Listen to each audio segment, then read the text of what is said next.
feel like I should feel like I should feel like I should feel like I should go. Feel like I should go. Feel like I should feel like I should feel like I should feel like I should go.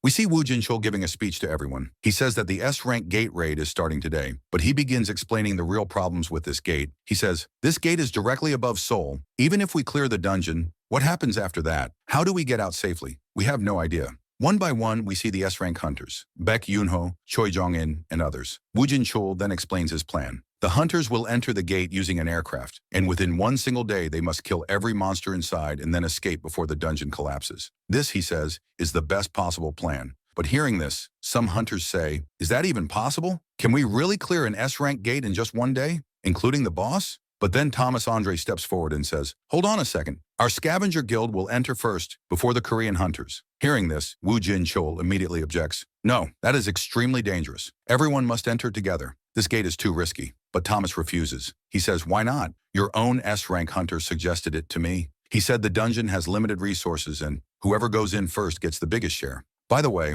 what was that S-rank hunter's name again? Sung Soo-ho, right? He isn't here yet? Did he get scared? Did he run away? Hearing this, Woo Jin-chul thinks to himself, when that incident happened, when Soo-ho and Thomas stood face to face, we barely managed to stop them. Bringing these two together again is extremely dangerous. But suddenly, Park Do-jin speaks from behind. Hunter Sung Soo-ho is on a raid. Thomas looks at him and says, oh, and who are you? Park Do-jin introduces himself. Thomas says, oh, you're one of the hunters who awakened around the same time as Soo-ho, right? Park Do-jin greets him politely. It's an honor to meet you, sir. Thomas smiles and says, you have a lot of potential, kid. If you want, you can join our guild. We'll pay you more than whatever you're getting now. Park Do-jin replies, oh, I'll think about it. Behind them, we see Lim Tae-gyu's face, and it is priceless. Then Thomas Andre flips a coin and says, all right then, let's toss. If it lands on heads, the Scavenger Guild goes first. If tails, then the Korean Association goes first. He throws the coin into the air. Everyone watches closely. And Thomas says, whatever the result is, no one will complain. The coin spins.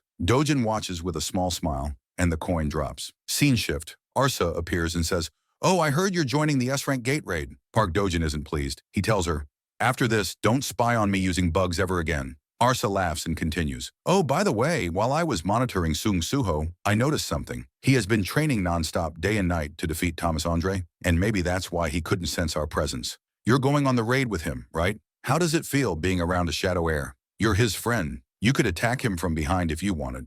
Park Do-jin says, no, I don't understand that guy at all. Arsa, oh wow, that's sad. Then Arsa says, oh, and about the S-rank gate? We're going too. Park Do-jin is shocked. What? Why would you go? Arsa smiles. Behind her, we see her two subordinates. She says, because we created that gate. Park Do-jin is stunned. What did you say? You created that gate artificially? What does that mean? Arsa points to Pia and says, yes, this is Pia. It's her ability. She can create any gate, although she's not that skilled yet. That's why the gate is slowly descending. Pia blushes and says, Arsa, you don't have to explain everything. We then see a spark in Park Do-jin's eyes. He says, you seem useful. Can your ability open a passage to another world? Arsa laughs. Obviously not. Even a monarch can't do that. And don't even think about targeting Pia. If you do, I'll tell Sung Soo-ho everything. Then she reaches her hand forward and says, anyway, if you're really going into the gate, that's good. It might be our first job together. But Park Do-jin says, no, I have something else to do. Thomas Andre, it's time I recruit a national level hunter under me. Arsa laughs. Seriously, you're progressing way too fast. But if he slows everyone else down, that actually helps us a lot. As Park Do-jin walks away without responding, Arsa calls out, hey, aren't you going to ask why we created the gate? He replies, no, I don't care. There's a deal between us. That's the only reason I talk to you. If you still haven't told me the reason, it means you're not confident you can convince me. Arsa watches him go and laughs. He's such a difficult man. I'll never be friends with him. Then Pia says nervously, Arsa, is it really okay to have a relationship like this with an apostle of Atom? Sometimes I get scared. What if they really invade this world? What will we do? And this gate, it's destroying my body. Do you really think the system is on our side? Arsa gets angry. Pia, do you not believe in the system? You're doubting it? You naughty child. You know what happened when you followed the system, right? You couldn't even open a normal gate before. But now look at you. You opened a proper S-rank gate. And why? Because you completed the quests the system gave you. Arsa hugs her. Don't worry. The system will definitely make us monarchs. Do you know how I met you? Because the quest told me you were trapped in a dimensional rift. The system guided me to you, so trust it, Pia. If we follow it, we will become perfect monarchs. Pia cries and apologizes. Arsa smiles and says, well then, let's go meet our new companion. A quest window appears. Recruit the heir of Frost. So now we will be shown the heir of the Frost Monarch. Scene shift. Under the gate. Everyone is gathered below the S-rank gate, ready to ascend. Thomas, Andre, and Laura look at the gate. Thomas says, an S-rank gate so powerful that B-rank and higher hunters mine resources inside it. He then asks Laura, do you know what it means when an S-rank gate appears for the first time? Do you know what crisis it represents? Laura sighs and says, do you see anything besides money and power, Master? Thomas laughs. Of course. Add a little romance to it. Do you know the most important thing that appears in such moments? A hero who is born in crisis. Above them, the massive S-rank gate descends even further. Then Suho enters the scene. Thomas looks at him and says, well, look who it is, Sung Suho. Just so you know, the Scavenger Guild will enter first, and after that, the gap between us will grow even wider. Suho walks forward calmly. No problem. Do whatever you want. As Suho walks past, Thomas stares and says, Laura, how many days has it been since we last met him? 3 days, sir. Thomas narrows his eyes.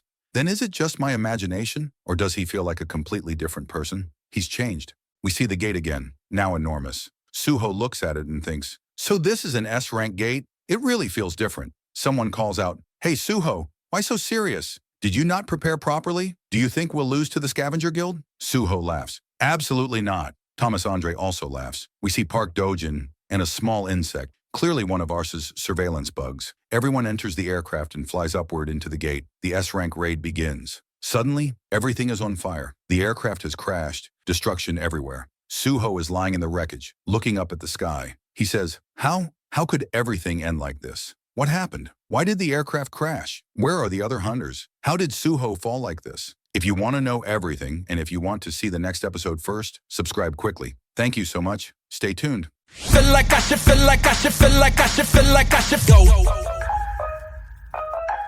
Go. Feel like I should go. Feel like I should, feel like I should, feel like I should, feel like I should go.